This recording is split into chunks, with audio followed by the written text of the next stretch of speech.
Okay, so we all have the practice now. I'm going to walk you through this first one so that we're hopefully all on the same page when we're finished with this. So as you can see, we've got a very daredevil bungee jumper jumping into the water, thank goodness, because we wouldn't want him to hurt himself. So here we go, or her. So we got water down there. All right, first thing to know is there's a couple rules of physics that we have to know. Physics likes to use symbols to represent things.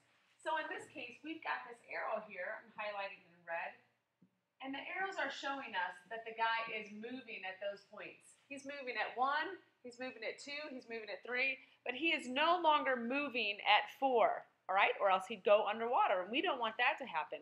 So 1, 2, and 3, we're going to have some kinetic mechanical energy in our system at that point. If you look up there, what's in our system is the bungee jumper, the cord, and the earth. Okay?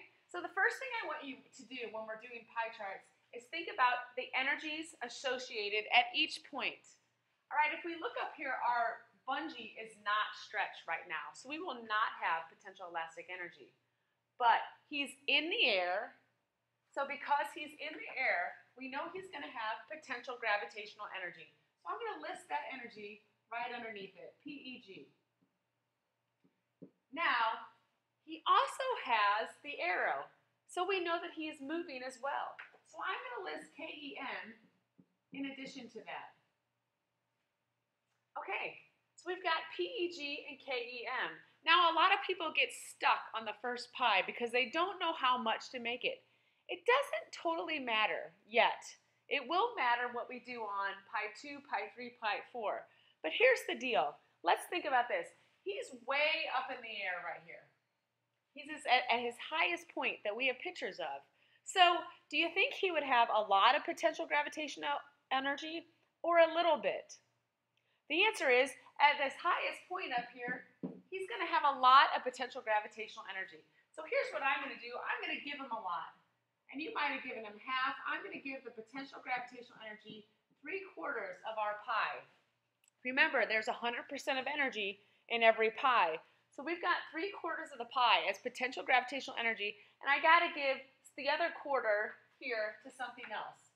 And we know the only thing left is kinetic mechanical. So I'm going to put KEM in there. And that's good. PEG is 3/4, KEM is 1/4. Go ahead and do that as well, and you can pause this video if you need to. Okay, let's look at pie 2 here. Okay. He has gotten closer to the water. He's not as high up as he used to be. So what do you think is happening to the potential gravitational energy there? The answer is it's decreasing. As he gets closer to the water, the potential gravitational energy is decreasing. So here's what I'm going to do to help me figure this out. Scroll up. Oops. I'm going to put PEG down here because I know that that energy is included. And I'm going to put a decreasing. And then I know there's KEM as well, because he's moving, like I said. But if we look at the instructions on this, it says just before the bungee starts to stretch. So the thing we cannot include yet is potential elastic energy. There is no potential elastic energy yet, but there's about to be in the next pies. So let's go figure this out. Let's tackle this one first. PEG decreasing. The only thing I have to do is make this pie less than number 1. So I'm going to do that by taking it in half. I went from 3/4 on pie 1. Now I've got half on pie 2. That does it. That does what we need. Decreasing potential gravitational energy. And since my only other energy is KEM, I'm going to fill it in down here. We don't really know how fast he's going, what's happening to speed. We don't know if he's getting faster or slower or just staying the same. So whatever's left of our pie right now at this problem, that works, and we're okay. All right, go ahead and fill that in, and you could pause this video if needed. Let's look at pie number 3. Okay, he is in the air, so again I need PEG, and I'm going to ask you this again. He's getting closer to the ground, so what do you think is happening to the potential gravitational energy? Hopefully you're saying to yourself, it's getting smaller. So I'm going to put decreasing on that potential gravitational energy. We know that he's moving, So I'm going to put KEM as well, just listing the energies underneath it. And then because it says it is stretching, I'm also going to add potential elastic energy. Okay, I've got 100% of a pie always, so I've got to fill in that pie with all these. I'm going to start with the PEG. It's the easiest one. Since I know that it has to be decreasing, I'm going to take my pie and I'm just going to make it like that. The biggest thing is that it's less than pi 2. If it's less than pi 2, it is correct. So I have my PEG there. I've got to include some PEL, potential elastic energy, and keep KEM. So I'm going to do this. I'm going to keep my kinetic mechanical energy the same. And I'm going to put PEL on this screen right here.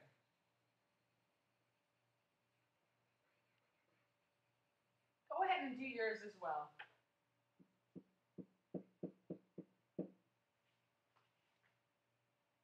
Okay, so as you look at this next one, you can see he is at water level, as low as he can go. So in this case, on this last one, there is no potential gravitational energy. He's as low as he could go. He's at water level. All right?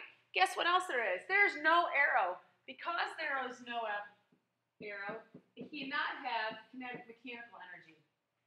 It's at full stretch, just like it says. So the only energy that we're dealing with now is potential elastic. And that's it. So look at this. We got 100% of energy. If that's all that's in there, this is 100% potential elastic energy. All right, go ahead and fill yours in. Now you guys are going to work with partners, table partners, on the rest of those problems and do your best. We'll go over these again on Tuesday.